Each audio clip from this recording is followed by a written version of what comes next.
In this week's readings, we come to a real turning point for the people of Israel. They are going to go from Sinai after the events of this week's readings and then really go out towards the promised land and what God intends for them to have a pretty direct route will turn into wilderness wanderings. And a little bit of why you can see in this week's readings, because the Israelites, as we all do, have a real penchant for disobeying God, or maybe better said, not intentionally disobeying God, but trying to do things their own way when perhaps God isn't moving quickly enough for them or in the way they would like. The main core of our readings this week is the very familiar story of the golden calf. And it is a story that will unfortunately haunt the Israelites throughout their entire life in the Old Testament. They will fall into the trap of idolatry over and over again. And many times it will be their downfall. It will be their main sin that they will struggle with, that will provide them not with closeness and communion with God, but with separation. So let's take a look first at how they get to this point where they create this golden calf idol and what it means for the people of Israel going forward. First of all, a little backstory. We've seen in the preceding chapters how God has given Moses very direct instructions on how to provide for a place and an experience of worship for the people of Israel, and specifically how important the priests are for that process. At the end of chapter 31, as we're moving towards the golden calf story, God then gives Moses these final instructions about the importance and the holiness of the Sabbath. In other words, taking time to rest, taking time to be still in God's presence. And that's exactly what the Israelites are having an opportunity to do while Moses is up on the mountain meeting with God. And at the end of chapter 31, God gives to Moses the tablets of the law, this synopsis of everything that he has been talking about to Moses over this time. And Moses is now ready to go to the Israelites, leave the mountain, leave that unfiltered presence of God, go back to them and give them this law. And they should be, in this time, practicing Sabbath.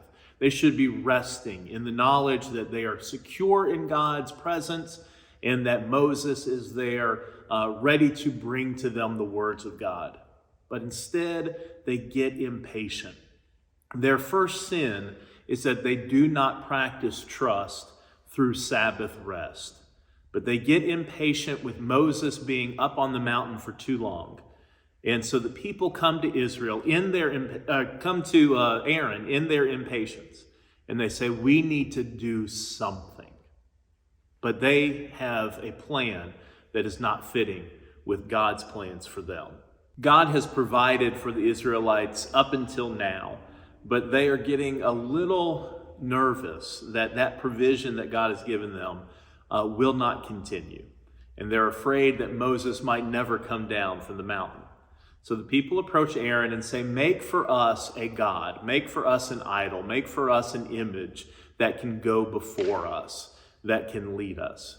Can you imagine replacing the pillar of cloud and the pillar of fire with a golden bauble to lead you through the wilderness? When you've had this power of God that you could see and hear and experience to some lifeless thing that cannot exert any power in your direction or in your favor.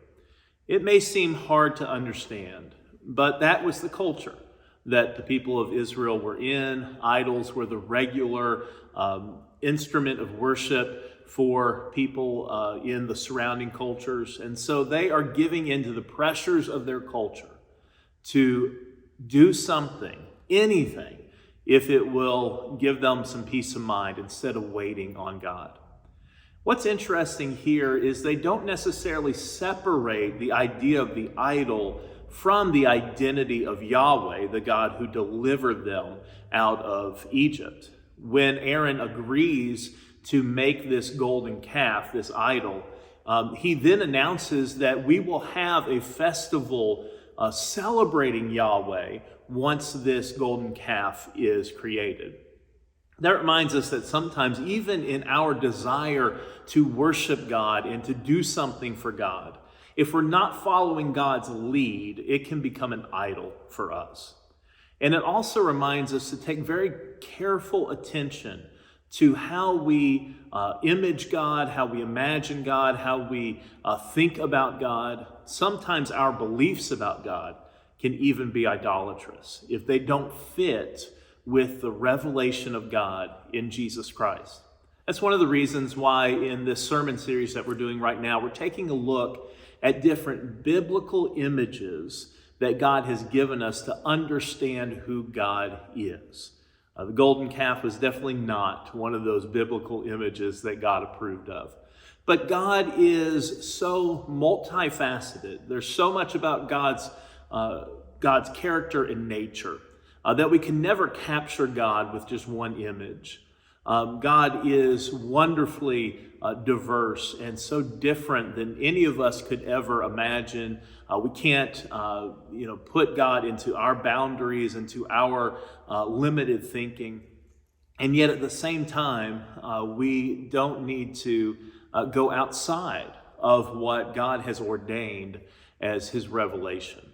It's like we talked about before. As long as we believe things that fit with God's revelation for who God is, we can be on the same playing field, even if I think a little differently about God than you do. But if we get outside of those boundaries that God has put up, for instance, if I were to say that God is a purple dinosaur with big wings that breathes fire, well, that doesn't fit with the biblical image of God. It doesn't fit with the revelation of God in Jesus Christ. And so there are some things that are outside of those boundaries. It's sort of a tension that we have to hold on to. God is bigger than anything that we could limit him to in our understandings and in our descriptions of God. And yet there are very much so things that God is not. And there are boundaries to how God has revealed God's self. The Israelites are outside of those boundaries, even though they think that it is allowing them to worship Yahweh, the God who brought them out of Egypt. We have some obvious parallels to the story of sin originally entering into creation in Genesis chapter 3 with this passage in Exodus chapter 32. First of all, we see someone who is trying to follow God, who is tempted to do something outside of the boundaries that God has given them. So in this story, we have Aaron who is trying to lead the Israelites while Moses is on the mountain. And we have the Israelites who come in and tempt him, much like the serpent tempted Adam and Eve. So Aaron is in the role of Adam and Eve here. The Israelites are in the role of the serpent. And what happens is, just like those original humans, Aaron gives in to that temptation. And he builds or fashions this golden calf for the people. Now, he is eventually discovered, his sin is discovered when Moses comes down from the mountain and he witnesses this chaotic scene of idol worship that's going on.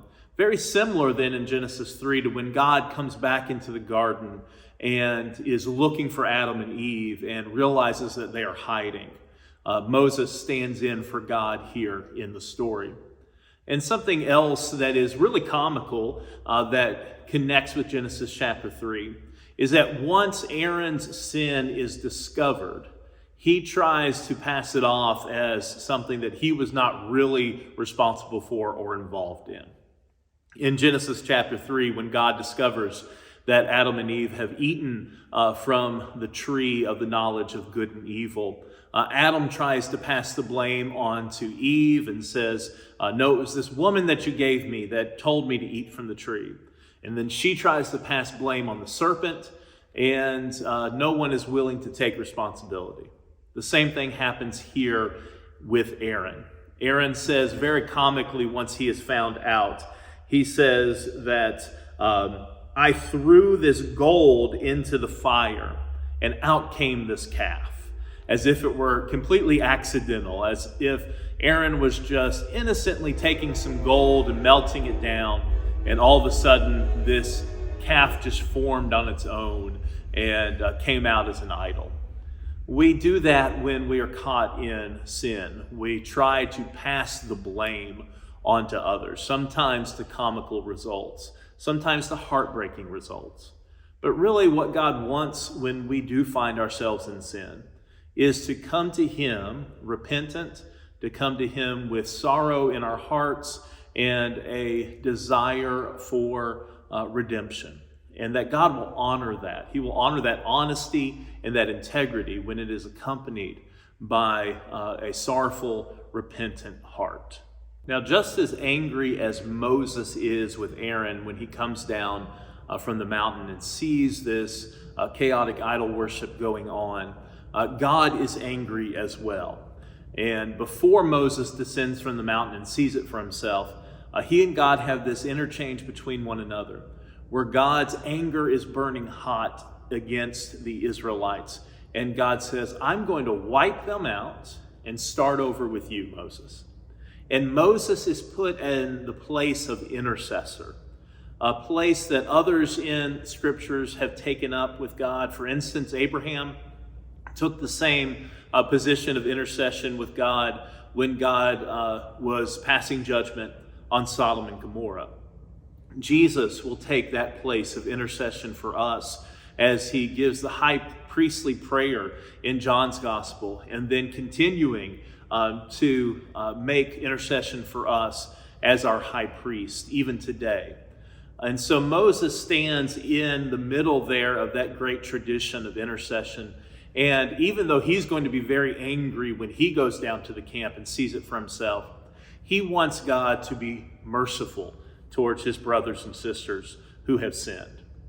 And we read that as he intercedes for the people of Israel, we read that God changes his mind, or that God repents, that God turns from the judgment he was going to enact on the Israelites to a more merciful stance.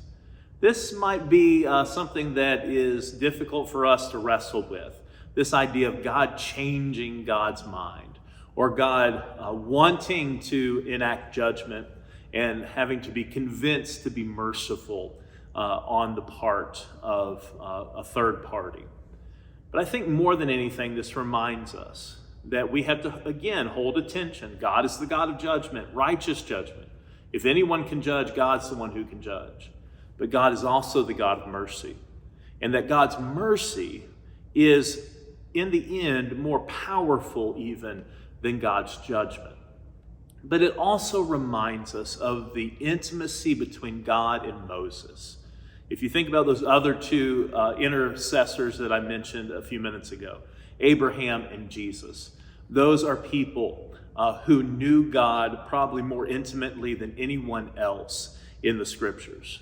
Abraham, Moses, and then of course the Son of God himself, Jesus.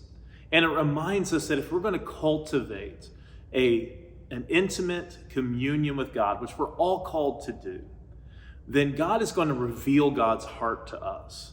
And we're going to be able to wrestle with God in the way that Jacob wrestled with the angel of the Lord. We're going to be able to wrestle with God in very difficult situations. We're going to be able to see God's true heart, and we're going to be able to share our true heart with God. Moses is the great intercessor for the people of Israel. He's the one that God has chosen to stand in between God and the people. Thankfully today, we have the intercessor Jesus Christ, who directly connects us to God. And we can share that heart of God as one friend shares with another, as a loving father, the loving parent shares with his loving child.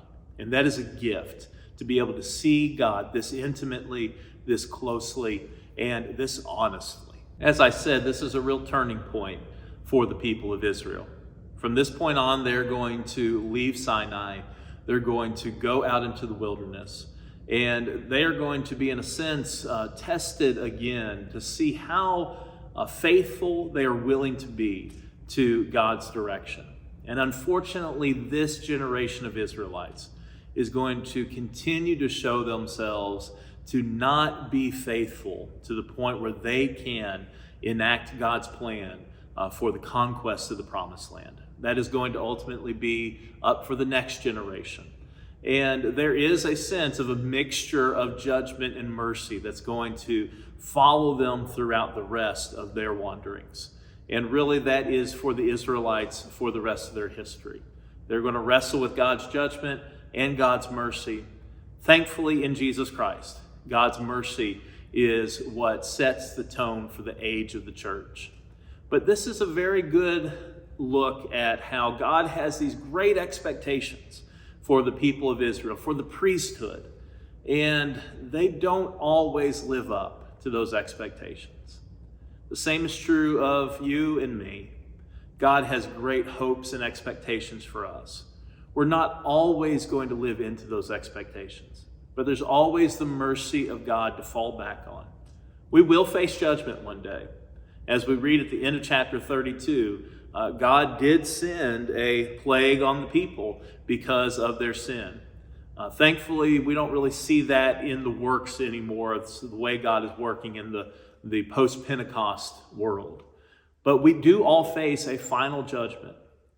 But before we face that final judgment, there are years and years and years of grace and mercy to prepare us for that time when we will be able to see God face to face.